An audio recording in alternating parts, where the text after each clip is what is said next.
Hey everyone, welcome back to Lila Loves Living. I've been gone for a little bit. Holidays came, life got busy, but I'm back in the kitchen with recipes for everyone. Hello to my new subscribers. Hello to those who've been there since day one and came along for the ride. You should have some fun here. We have a good time. We share recipes. And if there's something that you want to see specifically, just leave it down below. There's a couple things that I got coming up. Today I'm going to make one of my favorites, pollo guisado, or you could say guisado. Basically, it's a chicken stew, not a soup, it's a stew. I'm gonna make it with white rice, fried plantains or totones, and an avocado tomato salad. The recipe today is gonna be for the chicken only. The white rice, I already have it on my channel. And the totones, I'm gonna make a separate video. I'm gonna record it today, so if you wanna see that one, it will be linked to this one when I post them both. So let's go ahead and get started. Let me let you know what you need, and let's get down to business. Let's get down to business. Let me shut up. All right, so first thing I have is a 3-pack of bone-in, skinless chicken breast. I'm gonna wash this, I'm gonna cut this. Now what I'm gonna tell you is, today I'm gonna make this more of the traditional way, but you know me, I like to take shortcuts to the kitchen. I don't have time to be sitting in the kitchen all day. People got lives and things to do. If you do, that's great, but I don't. So today I'm gonna show you more of the traditional way. Next time I make it, I'm gonna show you how I usually do it. I usually do it boneless and skinless. My husband likes it more with the bone because it gives a little bit more flavor. I don't like to touch chicken. I've said that before. So if I can get it pre-cut, off the bone, all that stuff is perfect for me. But today I'm gonna make it with the bone. But you do want to do a skinless. I personally don't like the skin because it gets kind of like gooey, like, you know, like, because it's gonna be boiled. So I personally don't like the skin, but if you like it, that's fine. I don't. So I'm gonna wash it and I'm gonna show you how I cut it. All right, we're gonna use 2 russet potatoes, see, like about the size of my hand. We're gonna wash these, take the skin off, dice them up. I'll show you how I do that. A packet of sazon. The damn potato from the floor. Hold on. A packet of sazon. All right, we're gonna do a half of a can of tomato paste. This is a 6-ounce can. What I'm showing you here, if you don't use a lot of tomato paste, what usually happens is you end up throwing the rest out. I don't believe in that. None of us were born rich. Unless you were, then you go ahead and you save your, 50 cents or whatever the case may be. Throw it away, whatever. But I don't like to throw away food. So what I do is, if I needed this and I was only using a half a can, I take the other half, I stick it in a Ziploc bag, and I put it in the freezer. And then when you need to use it, guess what? You just take it out and pump it, whatever, throw it in the pot, and there you go. So that's just a tip for you. It's perfectly fine if you put it in the freezer. So this is a half a can of tomato paste. And that's important because if you want your pollo guisado to come out on the thicker side, because remember, this is a stew, it's not a soup, you definitely want to use the tomato paste because it works as a thickener. A half a can of tomato sauce. Girl can't talk today. This is an 8-ounce can, so I'm going to use a half a can of this. You can go up to 3/4. If you don't have tomato paste, definitely put a little bit more than a half of a can of tomato sauce because this will work as a thickener too. The paste gives it more of a thickness, but a half a can is okay if you're using the paste. A 1/4 cup of diced onions. You can use white onions, red onions. I just happen to have red onions, and I've said this before. If you're cutting up an onion, only use if you're only using a certain part, cut it all up, dice it all up, stick it in the freezer. When you need it, it's already done for you. So that's what I'm gonna do today. I put about a 1/4 cup. So if you want more, put more. It's okay. All right, we're gonna, of course, put our sofrito. Hello. How do you cook without sofrito when you're cooking Puerto Rican food, especially? Well, this is the holy grail to our cooking. So this recipe to the sofrito is actually in my channel. It's one of the first recipes that I put out there. And I'm going to put about 2 tablespoons, 2 heaping tablespoons. So make sure you add in your sofrito. If you don't have sofrito, if you don't want to make it, if you don't want to buy it, what I recommend is you put some big diced green peppers, cilantro, some extra garlic, and let it cook with the chicken. And then you don't have to eat that. You can bring it out. It's just mainly for the flavor. But I do strongly recommend that if you're going to be following my channel, or most Puerto Rican channels for that matter, invest in some sofrito. It's easy to make. You can make a lot of it, and then you can freeze it for when you need it. All right, a tablespoon of vegetable oil. You can use canola, you can use corn. I use vegetable, I use whatever they had in the store. So a tablespoon of that. And then again, this is never traditional. I always say this in my videos. I actually got reamed out by somebody in the comments one time in my Puerto Rican beans video. I can't believe you use vinegar and lime juice. I was like, girl, why are you so pressed? Like, last time I checked, this was my channel. This is the way I make it. I never said this is the way you make it. So, with that disclaimer, you're going to use about a tablespoon and a half of lime juice, tablespoon of vinegar, white vinegar. You don't want to use it? Whatever. I don't care. But I use it because it helps to tenderize the meat, and that's just how I cook. So, a lot of my recipes, you're going to see these two. They're like together. Look at them. They love each other. They hang out. So we're just going to keep it going because truth be told, am I greasy? No. Okay. Truth be told, that's how I cook. I'm not going to change the way I cook simply because somebody doesn't cook that way. All right. Adobo. I like the orange cap when I make chicken. I don't know why. So it's a bitter orange flavor. But it's so good on chicken, especially like if you're making Puerto Rican style fried chicken. You can use the red cap. You can use the blue cap. For this particular recipe, I wouldn't use the green cap. Just that's me personally because it has cumin, and I don't put cumin in my pollo guisado. But if you want to, you go right ahead. Or you can use the yellow one, which is lemon pepper. So I use the orange one for this one. And now I'm going to put about a tablespoon roughly. But you'll see when I put it in, I always show you because Puerto Rican food, we don't really measure. But I like to give you an idea of how much to put in there because how are you going to learn if I don't tell you? All right. And then garlic powder, onion powder. About 1.5 teaspoons of each. Again, I always say this in all my videos in case you haven't seen the other ones. Garlic powder, onion powder, not onion salt or garlic salt. Be careful. Sometimes we grab it, it looks the same. You don't want that because it's going to be salty if you do that.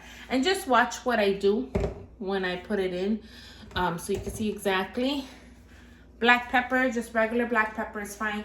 We're going to put about, I say about a little less than 1 teaspoon of the black pepper because again black pepper can be really potent, so we want to make sure we are careful with that. And then what I always put in is that Mexican oregano, and this is the one that I really want you to pay attention how much I put in there because again this is very potent.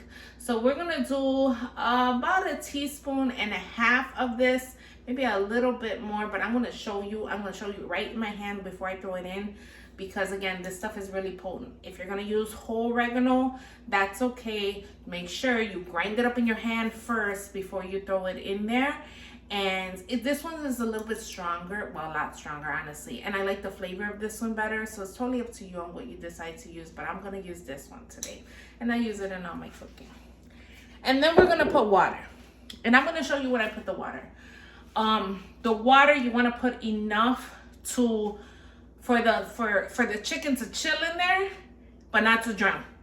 Because you're not making soup, you're making stew. So you want it to be a little bit thicker, okay? What was the other thing I was gonna tell you? Oh, so if you're if this is one of the first dishes that you're gonna start cooking and learning how to cook, doing something a little bit different, this one's perfect. I probably should have opened the video with this because you can feed a lot of people, and this is one of those dishes where you can, once you have it cooking, you can walk away from it periodically and go do what you gotta do, go get ready if you got people coming over. So I strongly recommend that if you're new to cooking, that you start on a video like this. I am going to do carne guisado soon for you, which is beef stew.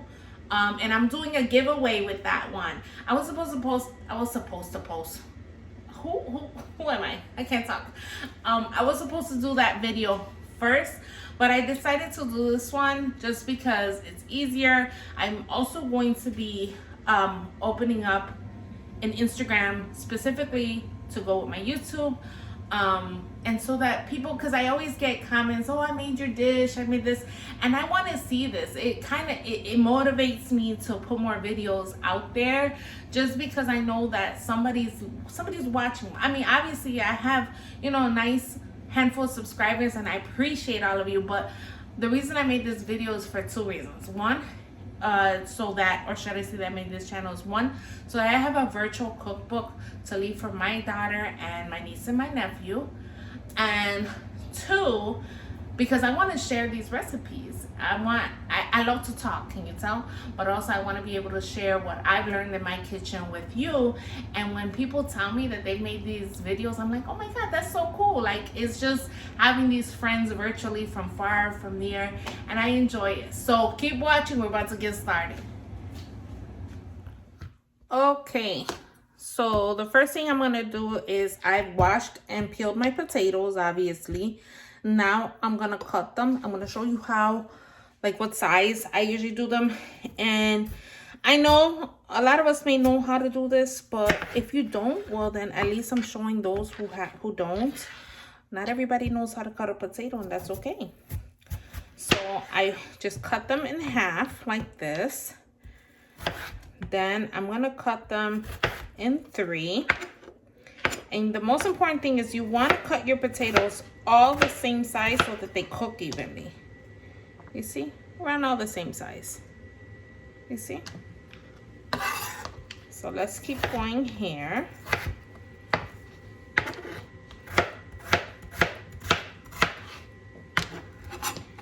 And don't cut your fingers.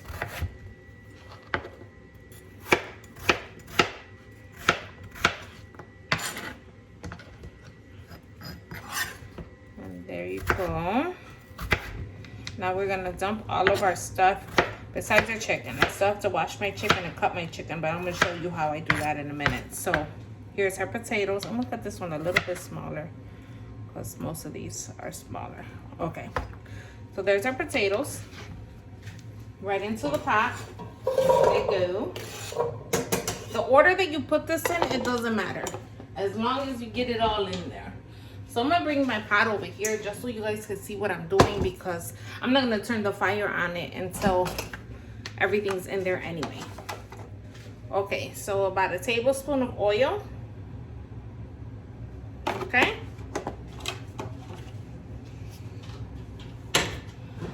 Onions, we're gonna do about a quarter cup, but I've already diced mine. I've actually just sliced them. They were frozen. So I'm gonna take a handful and just throw it in there. You can dice them really small. You cannot add nothing at all. It's totally up to you. The good thing is this food has so much flavor in it that if you miss something, we probably won't know anyway. Okay, so about a tablespoon of vinegar.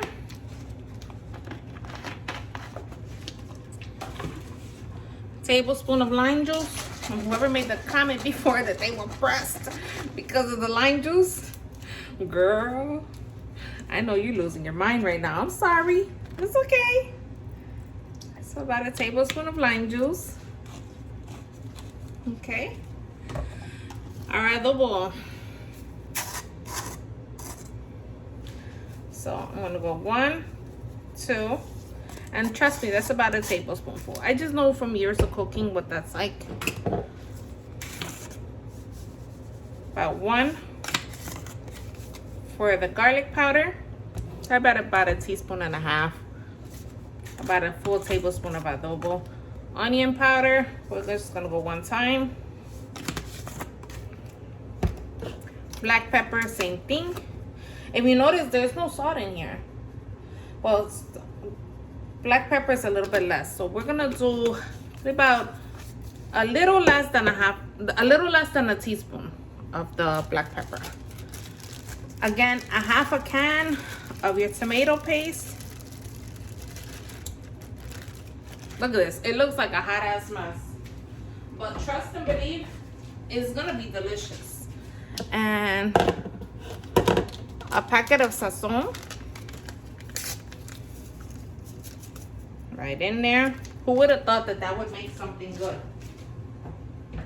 Trust me, you're gonna enjoy this one. And then the oregano, again, this is really potent, so if you're gonna use Mexican oregano, pour it into your hand first, because this is not forgivable. So you want to do just a poundful like that. And it looks like about a teaspoon, a little more than a teaspoon. Let me rinse my hand off real quick. Okay. And then the sister girl wasn't ready. Didn't have my can of tomato sauce ready to go. Let's go ahead and open it up.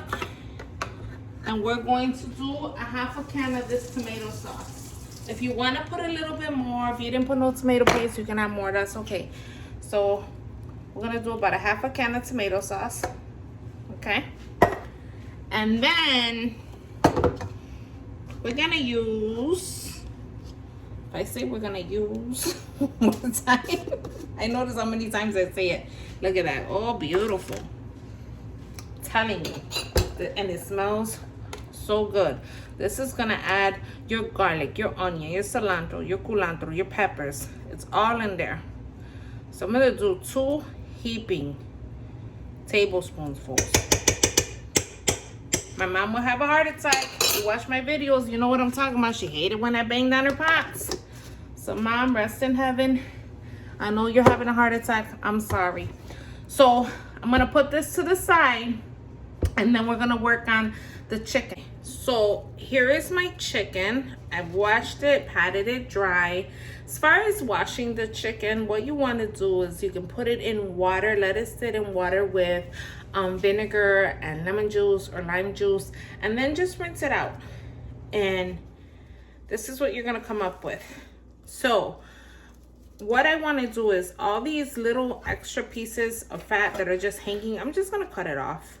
If you don't cut it off, that's okay. If you don't wash your chicken, that's on you. I mean, this is just me. I will never judge anybody how they do things. And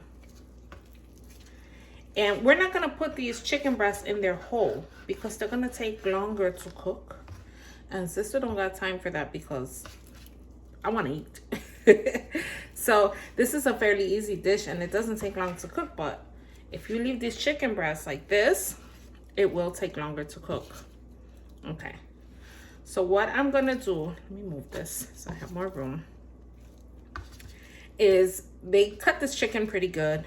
So I have the bone in, the skin is mainly off, and what I want to find is I want to cut all the pieces of chicken about the same size and leave a piece of bone on the chicken. See that? Chicken boobies. Isn't that funny? There you go. This one's a little bit bigger and that's okay, but mainly I want to keep the bone on the chicken. If you have a piece that doesn't have a bone on it, it's okay. It's not the end of the world. And this one I'm going to keep exactly, actually I'm going to cut this one just a little bit smaller, because the reason why you want to do that is so that your chicken all cooks at the same time. If you have one piece that's bigger than the other, then you're gonna get one that finishes faster than the other, and you don't want that. Okay, there we go.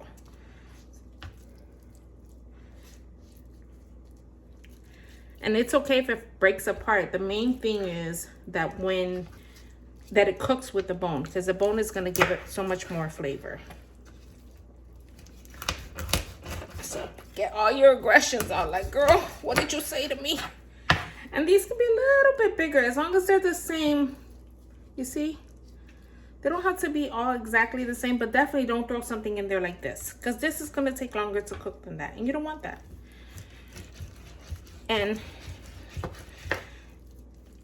you also don't want it to take forever to cook. Invest in a good knife. This isn't the best knife. Honestly, it's time for me to get some new knives. But invest in a good knife. Definitely do not use a serrated knife, the one with the teeth, like, you know what I'm talking about? Because it's going to, when you cut your chicken, it's gonna mess it up. Like, it's gonna give it all these extra grooves it didn't need. So it's gonna cause a little bit of work, but there you go. Let me throw this in my pot. And you don't have to worry about mixing it when you get it in the pot, because what you're gonna do is you're going to put water in it and mix it all together once the water's in there. So let's keep going here. If you run into a bone that you feel like, oh my God, it's like hard to cut through that, then move. Go somewhere else. Let it go. See, like that one, it's a little bit hard. So just keep going. There you go. See? It's all about the same. And there you go. Last one. This one will probably cook way faster than the other, and that's okay, because I mean, it is what it is. Whoever gets this one is probably because I don't like them, so I give them this one because it cooked faster, so it might get a little bit dry. All right, so let me get rid of this, and I'm going to show you what the chicken looks like before I put the water in there. I'll be right back. All right, so this is the Hot Mess Express that we're working with right now. Right now, it doesn't look that good, does it? But trust and believe, it's gonna be really good. So I'm gonna put the water in it. I'm gonna show you how much water I put in it. So right now, it's real dry. There's no water in there. There's just all our seasonings. And the reason I put the chicken in there last, the only reason I put the chicken in there last, is simply because I hate touching chicken. And as soon as I do anything with chicken, I disinfect the whole area I worked with antibacterial, because chicken to me is gross as far as you know, salmonella and all that other stuff. So I like to do the chicken last, and then I can disinfect. But if you're not maniatica like me, things like that don't bother you, let it be. Look at me wearing a shirt that says let it be, yet I'm totally pressed about some chicken. Then you can do the chicken whenever you want. You don't have to do it first or last. So let me put the water in. I'll be right back. I'm going to show you how much water to put in. All right, when you put the water, it can be tap water, but I would recommend that you use warm, not hot, and not cold. Just because if you do it cold, people say you do it cold, well, then everything cooks at the same temperature. Yes, but at the same time, I don't got time to be sitting here waiting for it to heat up. And I've never had a problem doing it warm. I don't do it hot because I don't want it to start cooking without, you know, mixing in those flavors. So I do it warm. If you notice, the chicken is just sitting in the water. It's not drowning. I don't have to go in and save it. So the reason being is I need enough water in there to cook my potatoes, but not to make a soup. And as it cooks, it's going to soak up that water, and you're gonna get a thicker sauce, which is what we're looking for. So I'm gonna mix all this like I'm doing now, okay? Once you have everything in there, it already smells good, believe it or not. You can add carrots into this. People do add carrots to this. If you add carrots, I suggest that you slice them, that you dice them small and slice them, because what you don't want to happen is sometimes the carrots, they take too long to cook, and if the chicken is done before the carrots, well, then your chicken's gonna dry out. So make sure that you cut them small enough so it doesn't take forever to cook. You can also add corn, like you know, baby corn. That's fine too. If you're going to add that, just make sure that you have enough water still to cook the potatoes. I don't add corn to my pollo guisado. I do add it to my beef stew. Not corn, carrots. I do add it to my beef stew But I'll be honest, like I said, I take shortcuts in the kitchen. I put canned carrots. You too, whatever, so whatever floats your boat. So I'm gonna put this on my stove, okay? Obviously, because where else are we gonna cook it in? And we're going to put this on high. What I like to do is I like to put it on high, bring it to a boil. Once it starts boiling, so put it on high, leave it uncovered, bring it to a boil. Once it starts boiling, I cover it and I lower the heat to medium, and I let it cook until the sauce is thickened and the potatoes are done. Typically, this meal will take you about 30 to 40 minutes to get to that point. It just depends on your stove. So I'm going to show you throughout the process as it's cooking.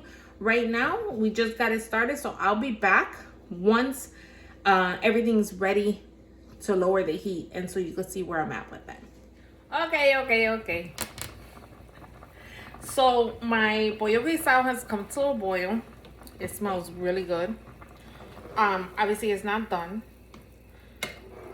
So what I want to do now, since it's boiling, it's starting to thick up just a little bit. Oh my goodness, look at me. Thicken up just a little bit. So what I'm gonna do is I'm going to cover it and I'm gonna put it on medium, and I'm gonna let it keep boiling that way until it thickens up and the potatoes are done and the chicken is done. So probably about a good 30 minutes. So I'll be back in 30 minutes to show you what that looks like. Okay, so we're checking on our chicken, and at this point it's gone for about 40 minutes. And look, see how thick it is? Like, it's not soup, it has a consistency to it. That's what we're looking for.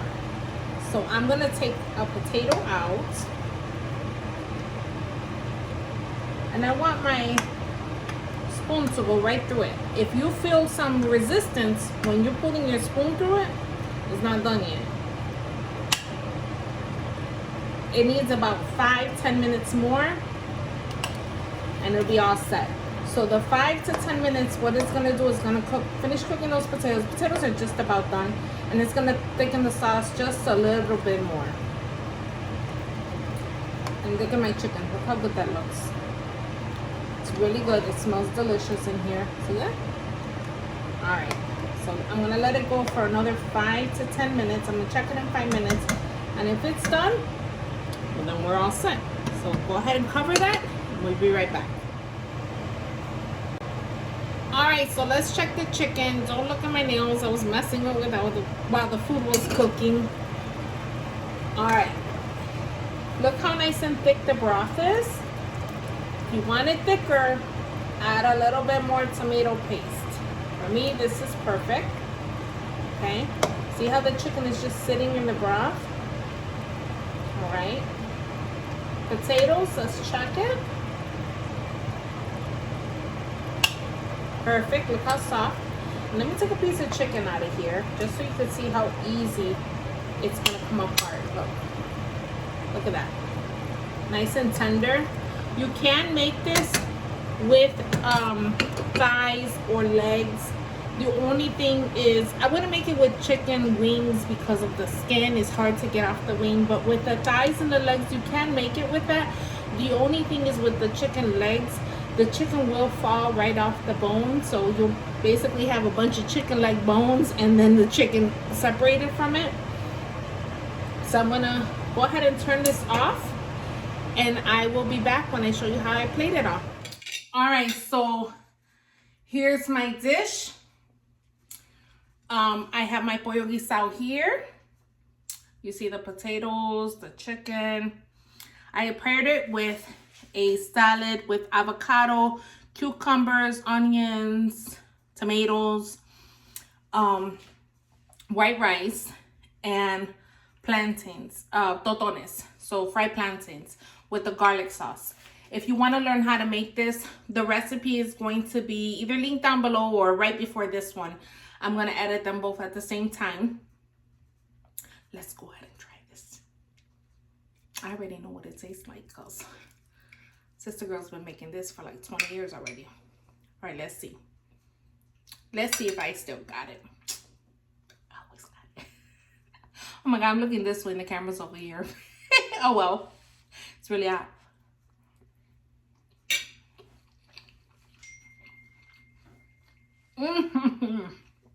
Delicious. You gotta try this. Super easy. Dump it all in the pot. Very, very filling. Delicious. I want to say thank you to everyone for continuing to support my channel, for continuing to come back in my crazy corner of YouTube. Thank you. I appreciate all the love, all the support, and all the inspiration you give me to continue bringing new meals to your table and mine. Not new, but my husband appreciates it because I cook more. I don't like cooking. I like bringing good things to the table. So by making these videos, you win, he wins, we all win. Whatever. Anyway, thank you so much for watching. Continue to support me. I appreciate all the love and the support. And like I always say, don't forget to smile. It looks good on you. Bye, guys.